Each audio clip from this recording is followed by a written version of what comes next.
Kasuku Live, a YouTube channel yaffe. Tusoka neka disclaimer ennaku zino nti because tugezaako kuba profession tukola ebyabali profession niteekako ka disclaimer nti endowooza z'abantu b'owulira kuno si zaffe wabula zaaki tokateekako just to look professional but we don't know if exactly that is what we mean. Otherwise, olunaku olwaleero abantu mumbuuza nnyo buno tubatoka ntoka twongere ku Sendi twongere ku Jenkins.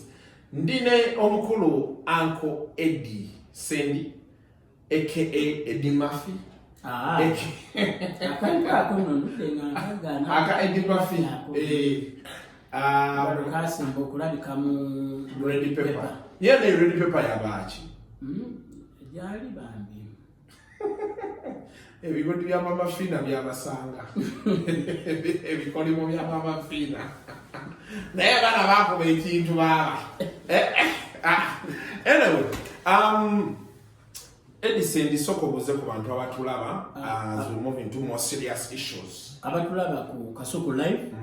Ndessanyu nate okubeera nga mutulaba mwebale nnyo mwebale okubeera nga mulikinga ne subscribinga n'akadde ne mukanyiga ku Kasuku Live. Nze nyambala enkofiira nnyingi mukyo kyemba ntegeeza okwambala enkofiira sizaabya yabufuzi nkola emirimu mingi okusobola okubeerawo okuba nti obwavu kyekinkozesa emirimu emingi naye nga mwekyo kyembagamba nti wano kati enkofiira gyenyambadde ya social critique. Social critique oba analyst njogera ku mbeera eriwo mu bulamu. Nina bintu byengenda okubuuzaako Edison bya mirundi ebiri. Waliwo ssente eziriibwa then kubuuze ne ku Kenzo ne Bobi Wine. Naye ngenda kusooka wa Kenzo ne Bobi Wine. Last ku Saturday twali ffenna naye nga you've not yet tapped into the real conversation. What was it? Olunaku olw'eggulo, for me I think abalabi live uncut, we got to know what exactly Kenzo's problem is. Kenzo mukwano gwa Bobi Wine. Kenzo ayagala nnyo Bobi Wine. Before the show nina abantu benali njogerako bakwano babamu ate naye yabyogeddeko ku show nga baŋŋamba nti ebyanyiiza Kenzo boogera ne Bobi Wine ng'alina omukima. And this is the real gist of the story, and this is where everything falls apart. This is where two worlds ku kisaawe lwe yali akomawo ye yali abadde ki ayina lwe yali akomawo oba yali ava kuwangula oba abbi oba yali avaawa I forget. Era naye yakyogeddeko mu interview nti baali boogera nga bawuliziganya. All of a sudden communication cuts off. Ate kati ali mawala ali South Africa yamugamba nti Bobi Wine yagambe yogera nange nze njogere naye.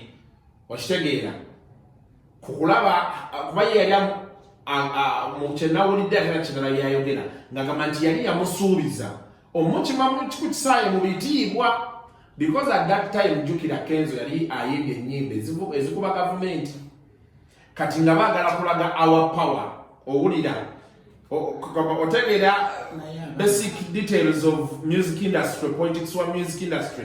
Ateba movies and now to the politics of the nation. Kati balimbo kye bangamba kye kyatayogeddeko oba kye yahintinzeko akati nti in between yabo ndowooza waliwo aba President Museveni abamucontactinga. Naye ye mu kwogera kwe wali mu kusooka yalaze nti be yali agenda meetinga president yagamba Bobi Wine n'amuwa go ahead. Bano bo bangamba nti in between yawo, which I don't know but this is hearsay, nti in between yawo bamucontactinga nti ne president yagala kukola ki ku meetinga. So I think when Bobi Wine got the information, I think that is where he pulls out from. For of course political reasons. Ngagamba how do I, in my thinking, how do I endorse this person? I'm aspiring to be a president. Then I take president ye na amuyita. Ekiraganize kyembeera nakoze kibate kikola ki. So from the conversation that went on thereafter and what I had, ties never became the same. Some people say Kenzo yagenda mu state aina bye yajjayo, which is expected and it is okay. What wamulabanga meeting the president here, tell BET, bamusubiza be bamusubiza, for me, from my own thinking, if I was in Bobby Wine's shoes, I don't think I would also deal with you again. Because how do you dine with my enemy and also dine with me? For me, it doesn't make sense. But of course, what I told you, Chinamu and Indala. Kenzo Navayo, Nagamba, Katuranche is that I was worried. Lero, Araganti, Siwa people power, talking about Bobby Wine. Nekeda Nagamba, Zakwagina Bobby Wine. I told Dapo Nagamba, that's Jacola Vent. Umutumna was at Yovakati, Asika Elio, government, Emunigeyo, Buruagama, Sijawagira, Jakuagira. Yesterday's live, Simanyo Wajirage. Sinajiraba. Naye nina mkwano gwange. Whom I highly respect. Nti yajirage yonna. And nsobola n'okwogera nga neesigamye ku kyangambye nga nkyesiga. Okifuna bulungi? Nkifuna. Yangambye nti Kenzo abadde talina kyagamba. So he was raising some points, but though the points were pro-government, yada gamba abantu nti kwakaninze nina bintu by'enalabye. His life was pro-government. Was more about we have to appreciate the president. Simaya walo propaganda okuba African presidents. Not to example, Sevo is 75, Trump is 74. Not to example, ya Queenie, Ntiyenga Teria Mugamba Kuvako, something related to that. Then na preaching that we know Koragana, tolerance, Sigade. Of course, also he said live discussion yedia in a nodi ka audio ke waurira was a private conversation. He didn't expect it today. Nachogera ku Saturday kutoka and talk show ne bwe banjaza ku NBS Sabula nachogera nti ndi sure Kenzo ekyo yakyogedde ate okubanga yalaba show yange yawulira bye nayogera lwaki ngamba bwentyo nagamba nti rant ye yali uncalled for because yali alina kunoonya muntu atuuka ku Bobby Wine so nayogera naye personally so si kugenda mu public domain okitegeera era neŋŋamba nti nze omuntu yenna bwe nkukubira akasuku ne tuwogera nze naawe conversation yaffe neeriikinga the next thing I do is nga sinze nabadde njagala eriikinge I come out neŋŋamba bannange abatulaba wano conversation eyo yali private era nayogera nakasuku nali siri meant kubeera nti conversation eyo ate Jenkins Mukasa akimanya okitegedde era nekiyazeemu kyeyakoze wano what I exactly said, but the conversation was leaked. Kenzo knew about the leaking of that conversation. Did he? Mpandooza yange he knew about the leaking of that conversation, but abatulaba ku Kasuku live ngenda bannyonnyola kino nti nze ndi muntu wa history, nze ndi old school. I saw Chameleon coming. I heard about Bebe Cool coming. I didn't interact much with him, but I saw Chameleon before he was Chameleon. I heard about Bobby Wine coming. I didn't interact with him. I heard about Kenzo coming. Yabazaayo ku katono. Mu Uganda tulina kye bayita the big three. The big three balina a love hate relationship. The big three ntegeeza Jose Chameleone, Bebe Cool, ne Bobby Wine. Abantu aba abasatu for the past 15 years. Kale kamba kendezeeko ko. No, 15 checho. Tugambe kale the past 15 years. 2003 to 13. Babale 2000. 2001. 2002. Bala 2002. 2002. Okay? Balete. Paka 2012, 13. 2012. Eh? Bebaali bafuga music industry ya Uganda. Status quo yakyukamuko katono na Ready and Weasel. Abantu aba abasatu njagala musooke mubayigeko ekintu kimu. Tebaliyagala muntu mulala yenna kubasukkako. Breaking a ceiling yeyo. Even at their weakest, tebakyagala. Kakati kino nze entegera yange n'enkola yange y'ebintu. Nze buli ekibaawo mbeera njagala wabe wakiyigirako. Tosuubiranga omu kwaba abasatu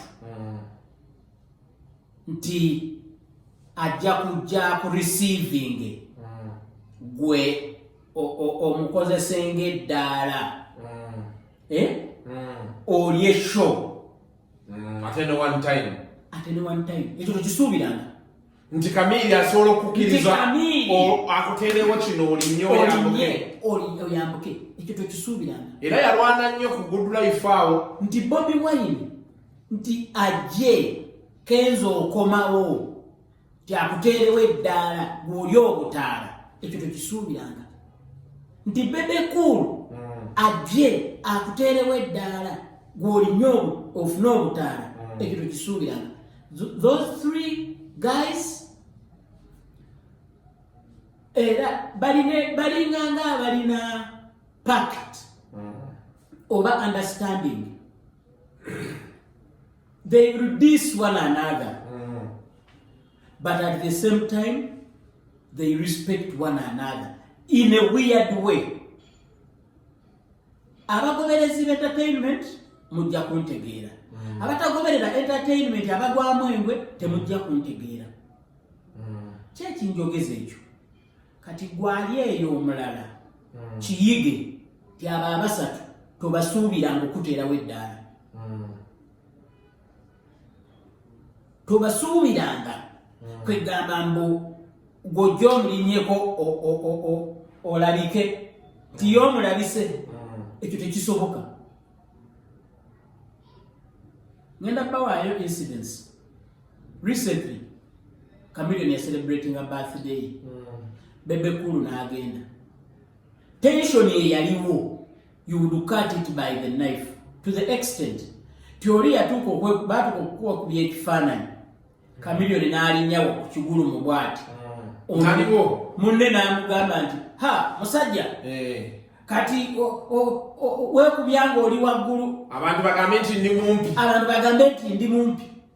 Era Kamili n'akyusa. Kwegamba even between themselves buli omu tayagala munne. Ng'olaba nti guest eno yali ya Goodwill era mutwalidde cake. Naye ka politics kakyali. Alaba ali kagulu mwayambuse nnyo. Oluusi anyiga lwakumuteekako kibegabega. Kuba alaba kimubitolinga. So, aba basatu bwe bali. Olumu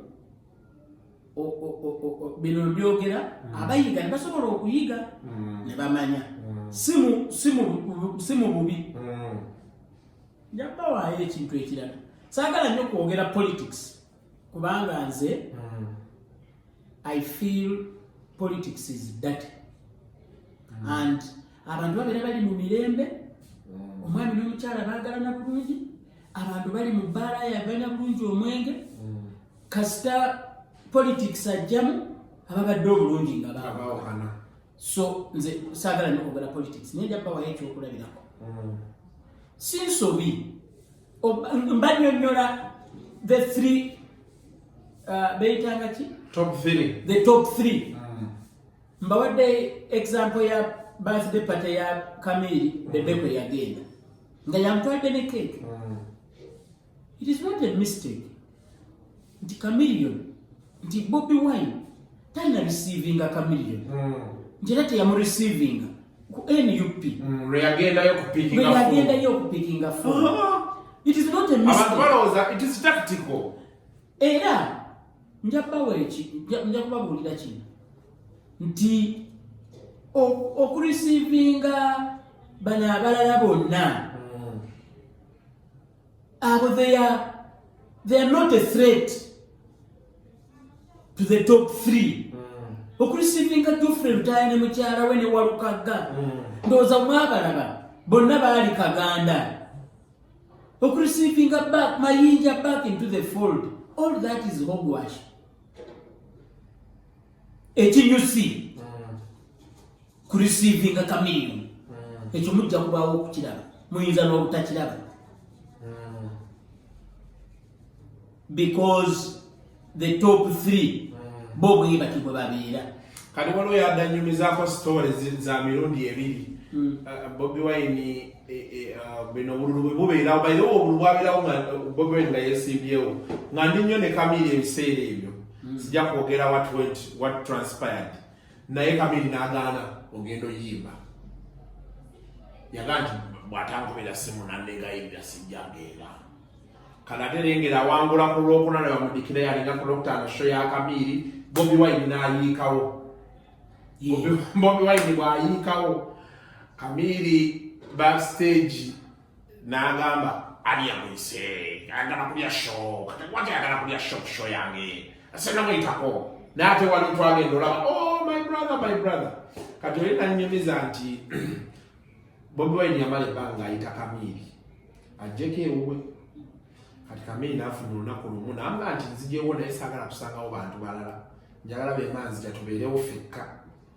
mu kutuuka era ayina be yasangawo naye nti ekyasinga omumenya Kamili kambeekubya ebifaananyi Kamili n'abitereka n'agana obipostinga kate ye Bobi Wine n'apostinga naye era mu posti ye ng'alaga oli ye yasabye akole ki akyale okitegeera not vice versa kandi naye n'abeera mu paniki ekola ki epostinga kati ne baddeera mu mbeera waliwo embeera gundi Bobi Wine yanoonyeza Kamili nga Kamili abuze ngagala kumukulaba amuteeka ku sitwalo kuba ye yamanya nti Bebe Cool aba ali eri benfuna Kamili n'ajja eno okitegeera nga tannamanya kintu kikinyange ekyotutuuka wano Kamili n'agaana nga bamunoonya talabika naye ate ekintu kimala okukwata ate najja akirippire nono naye n'amukuba igino obategeera emizannyo egiryawo ebyo bibaddemu. And by the way abantu abatakimanyi the biggest battle of music was never between Bebe Cool and Bobi Wine.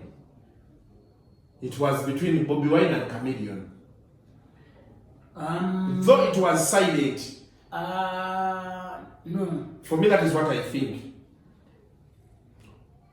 Bobi Wine, actually, the top three used to be rated like this. Chameleone, Bebe Cool, Bobi Wine. Bebali. Top three wetu yasomebwanga. And Bebe Cool ye yali fighter wa Chameleone ennyo okusinga Bobi Wine. Bobi Wine teyalina nnyo buzibu na Chameleone pase. Naye kati ye Bobi Wine Chameleone obuzibu yalina ne Bobi Wine. Bebe Cool amwekutulako agenda akwatagana ne Bobi Wine. Awo bifu weba ye obusungu we buva. Chameleone nga part of the top. Ate ye ekirala Kamili yagamba nti ono teyaliko Nairobi. Era without his coming there could never have been challenging their status quo. Achamulanga outside paka kati botola na kunyonyola. For him he would rather deal with Bebe Cool than with Bobi Wine to date. Anti njachi nyonyola bwenti. nti abantu bonna abaaliko mu nsiko 1980 to 1985, 86. Even when they fall out, balina keberekeramu. Okay?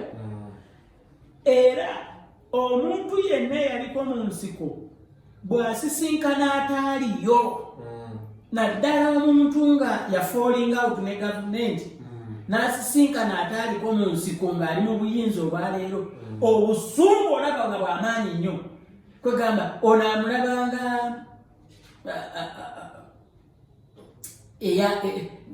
invader okitegeera so mukyo kiriki nti Bebe ne Kamili balinayo akaabwe kebakyeyalinga olw'okubona abanako baalimu e Nairobi okitegeera nti yeringa yensiko yaabwe nti baali mu nsiko. Okay, fast forward now Kenzo and Bobi Wine, because kyobadogezako tulaga wali nti there is no way they will put for Kenzo Mugongo awalampe abo abasatu njagala Kenzo baba asobola alabe video agirowoozeko ng'aliika tagirowoozako nga waliwo abasudiya. Omanyi nga society abantu baffe bangi naddala bali mu performing arts omuntu ayinza okubeera nga abeera yekka era kyova olaba nti nze nakizudde nnyo bw'osisinkana Kenzo n'oyogera naye nga muli babiri one mulala bw'osanga Kenzo ne ttiimu ye waliwo abantu 6 abeera mulala and that applies to most musicians. Njagala Kenzo amanye nti abo abasatu tebali mukooneramu. Kubeera nalabye Kamili interview ya Live Wire abo abasatu yakyebalamye abo abasatu tebali kukooneramu Kenzo n'olw'ensonga eyo tobeefasa baleke.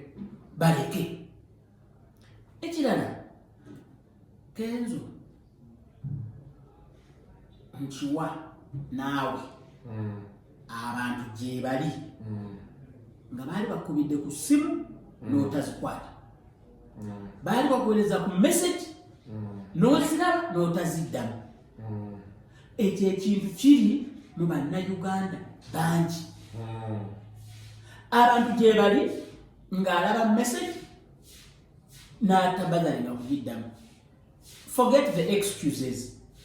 Nagyerabira nakoze ntya ekintu byonna deliberate olinaagiraba olumu olinaagana n'ogisoma naye ng'etuusi n'atagisoma oli you are so big,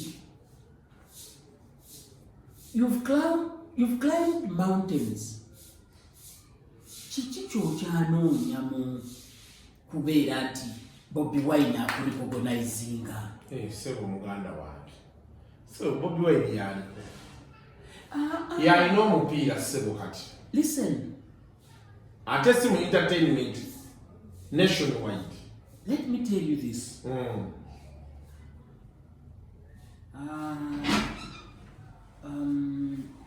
Noonya bwekinyonyola bulungi nti oyinza okwogera Messi, okay, n'ogamba nti ye wakabi naye osobola okutuuka e Bungereza nga waliyo omuntu nga tamanyi Messi nga tamuwulirangako nga ye tamumanyi naye nga muwagizi wa mupiira nga ye amanyi baana baawaliwo abo Bungereza. Ontegera kyegamba? Yes, kituufu. Ate n'ekirala kambabuulire abatulaba bonna basobola okuyiga. Omuntu yenna bw'abanga yaliko gwe sigala ng'okola ky'okola okikole bulungi. Omuntu oyo aliko oyagala oba toyagala ajja kwetaaga at one moment or another akunoonya. naye kasita omwefasa, trust me, chances ziri 9 ate kusoka kuba igino. Ontegera kigamba. But you see, kyenalayo mu bino byonna ekiriba ekiti Kenzo alabika okuba he loves Bobi Wine. He loves Bobi Wine. However, Bobi Wine yakyuka. He became a politician. Cut his decisions ezimu ne baba azaagala. From what I think, Bobi Wine could be saying, or people around him could be telling him, if the man is hobnobbing with the NRM, kasoke gambe kino. Kiki kyatugamba. Kasoke kugambe kino. He doesn't love Bobi Wine. Kenzo. He loves the limelight around Bobi Wine. Kenzo doesn't love Bobi Wine, but Kenzo loves the limelight around Bobi Wine. If he loved Bobi Wine and Bobi Wine's cause genuinely, they had against him State House. They had against him State House. Singa yali ayagala Bobi Wine. Genuinely. Ochitegede? But you mean someone can't go to State House and still deal with Bobi Wine? He can. Still deal with.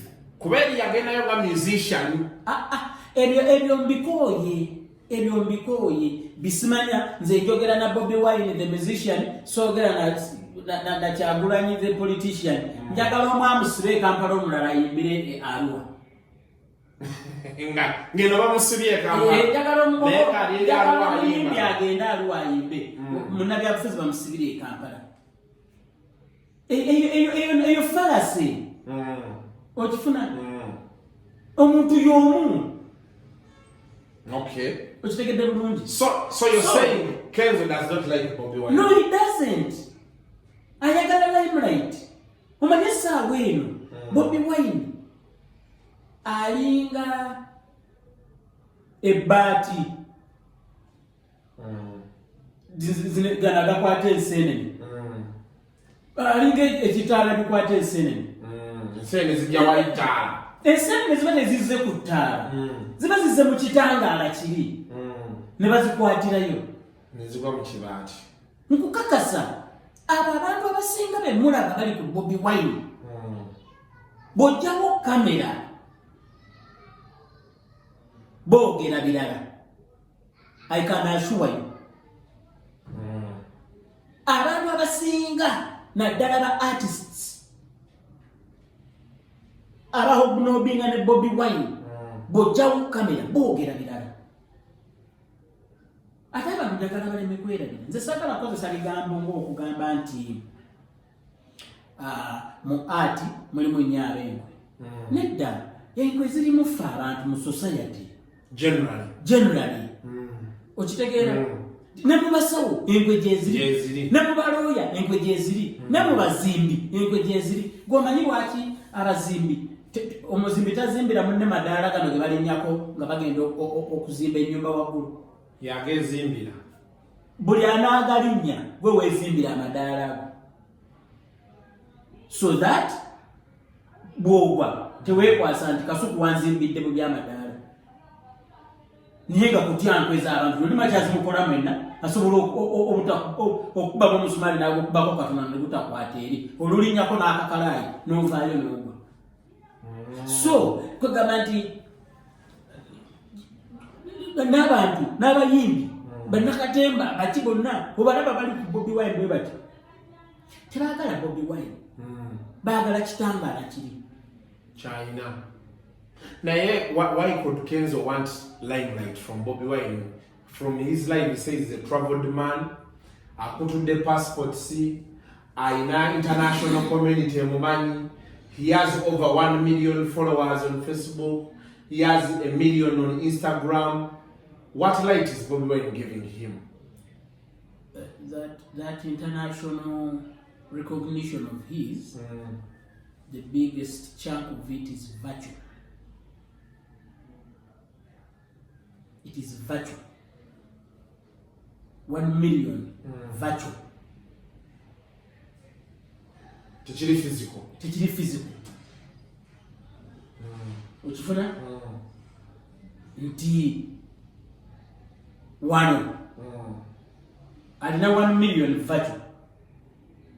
Asobola okuteeka emitwalo ena mu Namboole. Age 40,000. Asobola okugiteeka mu Namboole. Tasobola. Quote me on that.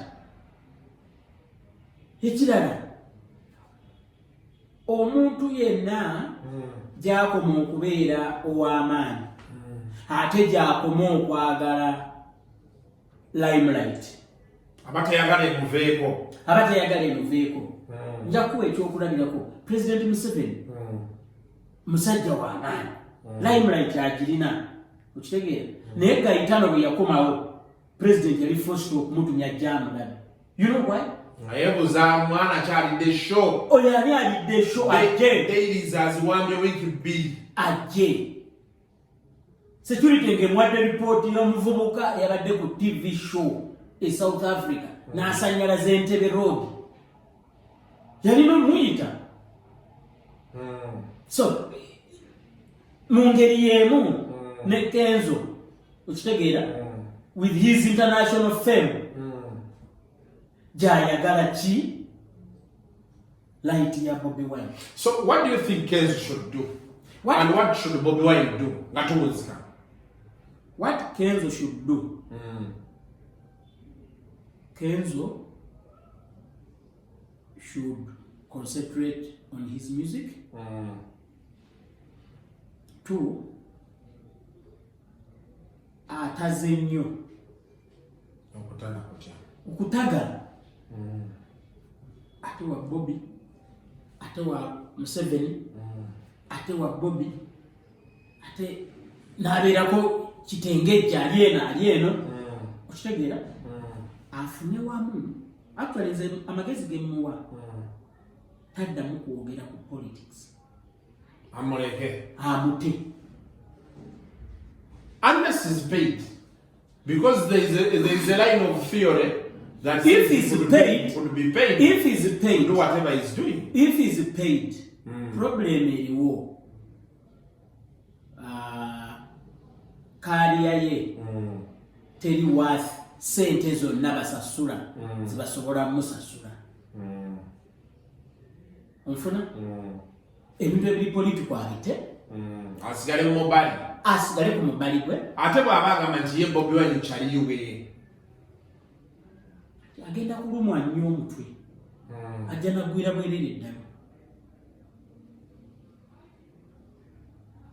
Ngenda kuzayo ku history oli bwe nkuwadde owa top 3. Gwe kasita omwefasa yagala gaana ateeka okwewala. Naye gwe sigala ng'okola ekintu ky'obulungi ojja mulaba nga ye yakoze eki? Nga yazze. Okifuna kyegamba? Gwe kosanga bebe mu public nti akumanyi omumanyi gwe tomwefasa muleke. Sigala bw'oli era onaaba oli awo ajja kujja. Naye gwe genda waali ojja kwewunya reception y'onaafa. So Kenzo should stick to his daytime job. Akube muziki gwe. Have bintu bya politics. Politics ona alina ekizibu. Politics agenda kutta kariya z'abantu bangi. Abantu bangi kariya zaabwe zigenda kufa. Lwa politics. Ate ne business yennyini njira egenda kufa. Nemu anti career ntegeeza if somebody is a career musician a business ye.